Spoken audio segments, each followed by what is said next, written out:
The problem is, so I now have this deer. I have this buck that's down now, or on his way, on his last, last moments on this earth. And so I'm trying to get out to the property owner. I'm trying to call him. I can't, I've got a little bit of spotty service. I'm like, hey, eventually I get a hold of him and say, hey, I got a really nice buck down. Um, and he didn't. I don't think he came out hunting that day. He told me he wasn't feeling very well. Mhm. And I said, okay.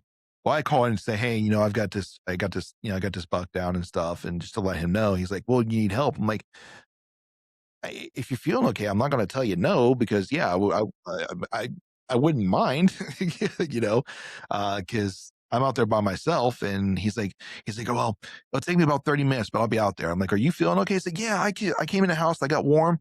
I think it's just because it just was cold. I just couldn't get warm, and I got warmed up. I'm ready to go now. I'm like, okay, well, I'll see you here in a little bit. Um, so he started to make his way out, and then I took that time to go ahead and field. The deer had expired, and I went up. I started looking at him. I'm excited. I'm like a schoolgirl at this point. As I'm going up there, like I'm thanking ancestors. I'm thanking everybody for this opportunity.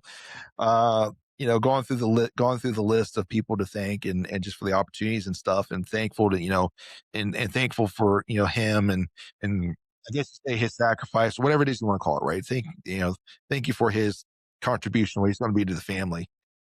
And so I'm looking at him, and I see where my first round hit. I'm like, okay, so there's where they're initially hitting. I'm like, where'd that other round go? Because I'm thinking it was a spine shot, right? And I'm looking, and then I see this like little trickle of blood coming out like from right underneath his tail. I'm like, that's odd. So I kind of lift his tail up. I look, I darn near Texas heart shot that deer. Like it was like an inch from the chocolate starfish, dude. Like it was. You've such a way of painting a picture. I try to be descriptive, but yet not offensive as I'm explaining this, man. But what had happened was when that round impacted where it did, it just shattered his pelvis, and he just dropped and then drug himself off to the side. Um, you know, either one of those rounds honestly would have been lethal. Um, by the time it was all said and done. So I got him field dressed, got a couple quick pictures while I was, up there while I was with him, the best I could. It's cold, my hands are freezing, and I don't have anything to hold my phone on because it's just what it is. Kind of got a picture of him on the ground. I'm starting to send texts and stuff out to people. Get him field dressed. I get out my drag strap that I have that I got from I can't remember the name of those guys now. I don't even know if they're even still a thing. Uncle Stubbs, I think is what it is. The Uncle Stubbs field drag. So I get his legs kind of tied up with his antlers, and then I start dragging him out because I'm like, well, I can at least start to drag and get him because I'm on top of the ridge at this point, and there's snow on the ground, so it's probably gonna be an easy drag up to a certain point, and I'll probably meet him at he'll be coming in with a side by side, so I'll probably meet him somewhere. So I'm dragging, and I get to the point to where I got to come downhill, which all right, no big deal.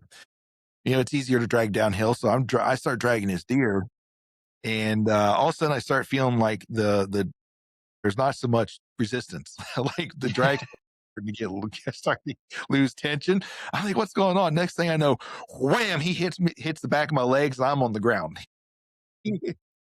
It's like his one last fu to me. He came home. He Yeah. picked up speed and like taking me out. So now I'm like laying on the ground, like kind of half like sitting on top of him, like laying here because he literally did take my legs out from underneath me. He hit me so hard, and so I'm like laying there. I'm laughing. I'm like all these things are going through, and then I get up and I kind of like jokingly kind of scold him for it, just being stupid. And then I get him down to the bottom of the hill, um, which kind of gets us close to the big old oak tree that has since got blown over, and the kind of little cross section here.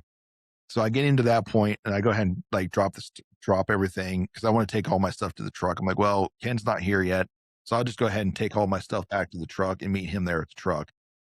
So I don't have to deal with to have all this stuff with me.